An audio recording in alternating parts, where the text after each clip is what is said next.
John, nije kwako.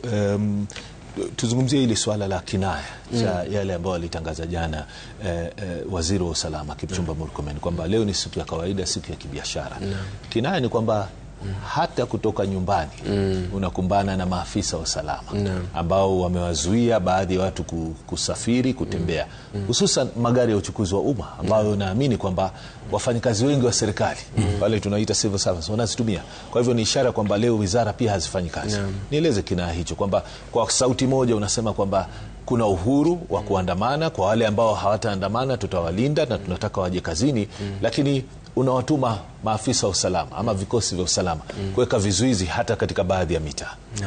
Hii inakuonyesha kwamba tuna serikali ambayo inaogopa raia wake, na si jambo ambalo ni geni sana katika taifa. Pengine John, kwa kifupi tu tunaona picha za baadhi ya maafisa wa usalama wamevalia, siji kama ni maafisa wa usalama wamevalia sare ama namna gani, lakini tunaona hali ya mshike unaokumba viongozi hawa.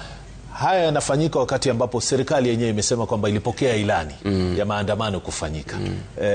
Na tunaona kitu tofauti kabisa. Kwamba viongozi hao sasa wanakabiliwa na maafisa wa usalama. Hem, tusikilize alafu munipe kauli zenu.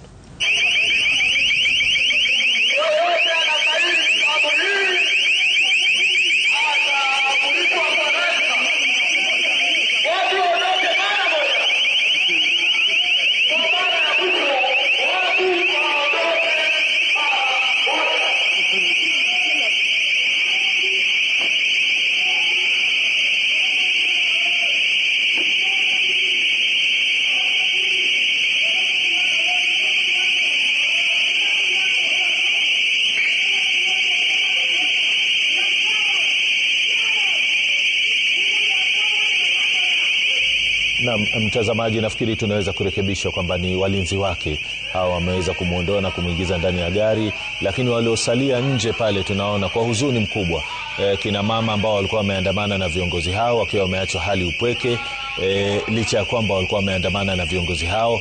Yote haya yanatokana na kwamba tunapata fununu kwamba viongozi hao walikuwa wanakadiria kukamatwa kwao, ndiposa walinzi wao wakawaondoa na kuwaingiza kwenye magari. Hali inasalia kama ilivyo. Walikuwa umbali kiasi kuelekea katika majengo ya bunge. Ndio hali ilivyo kwa sasa hivi. John, pengine hisia zako.